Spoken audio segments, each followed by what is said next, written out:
Exercise 6.16 NCERT का ये question है जिसमें SN2 रिएक्शन को कंपेयर करना है। यहाँ पे ये जो ब्रोमीन के साथ जो कार्बन लगा है वो 1 डिग्री का है, क्योंकि ये सिर्फ 1 कार्बन से जुड़ा हुआ है, तो ये 1 डिग्री कार्बन है। इसकी बात करें तो ये भी सिर्फ एक ही कार्बन से जुड़ा हुआ है, तो ये भी 1 डिग्री है। ये इसकी बात करें तो ये भी एक ही कार्बन से जुड़ा है, तो ये भी मेरा 1 डिग्री कार्बन है। इसकी बात करें तो ये भी 1 डिग्री कार्बन है। अब जब हम SN2 रिएक्शन चेक करते हैं तो हमारा ऑर्डर, रिएक्शन का जो ऑर्डर होता है वो डायरेक्टली प्रोपोर्शनल होता है 1 डिग्री, 2 डिग्री, 3 डिग्री। लेकिन यहाँ पे सारे सेम आ गए, तो अब क्या करें? जब अगर ये सेम हो जाते हैं तो हमारा जो सेकंड फैक्टर होता है वो हमारा होता है स्टेरिक हिंड्रेंस का, जो कि इन्वर्सली प्रोपोर्शनल होता है। तो ROR inversely proportional to steric hindrance. Steric hindrance मतलब बल्की ग्रुप्स जो होंगे उसको देखना है। तो यहाँ पे ये सब तो कॉमन है सब जगह, ये यहाँ पे आप ऐसे देखो सब जगह ये कॉमन है, यहाँ पे भी इस साइड से ये कॉमन है। तो यहाँ पे बल्की ग्रुप्स एक भी नहीं है, ऑल्दो यहाँ पे हाइड्रोजन है, लेकिन इसको हम सिर्फ देख रहे हैं।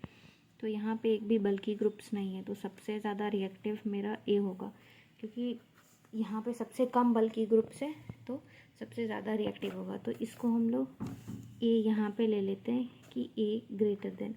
उसके बाद अब ये तीनों को कंपेयर करें तो यहाँ पे भी बल्की ग्रुप है, यहाँ पे भी है और यहाँ पे भी है, सब में है। लेकिन यहाँ पे देखा जाए तो यहाँ पे बल्की ग्रुप जो है वो सबसे दूर है, मतलब ये सेकंड नंबर में आएगा। तो उस A के बाद हम D को लिख सकते हैं। फिर उसके बाद इन दोनों को कंपेयर करें तो यहाँ पे सेकंड नंबर पे ये बल्की ग्रुप है और यहाँ पे भी सेकंड नंबर पे, लेकिन यहाँ पे 2 बल्की ग्रुप्स आ जाते हैं। अगर आप इसको कंसिडर कर रहे हो फिर 2 ग्रुप्स आ जाते हैं, और इसको कंसिडर कर रहे हो फिर भी यहाँ पे आ जाते हैं। तो यहाँ पे जो बल्की ग्रुप्स हैं वो 2 बल्की ग्रुप्स आ जाते हैं और यहाँ पे सिर्फ एक ही बल्की ग्रुप्स है।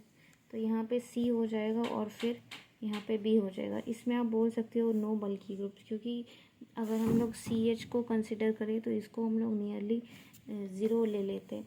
तो यहाँ पे आप नो बल्की ग्रुप, यहाँ पे जो बल्की ग्रुप है वो थोड़ा फार अवे है, इस फार अवे। C में जो है C केस को देखते हैं तो 1 बल्की ग्रुप और B केस में देखें तो 2 बल्की ग्रुप है। इसीलिए इसका आंसर जो होगा ये होगा, देन मेरा ये होगा और इसके कंपैरिजन में ये होगा। तो ऑर्डर हमारा हो जाएगा A greater than D greater than C greater than B। ये फाइनली हमारा ऑर्डर यहाँ पे आ जाएगा।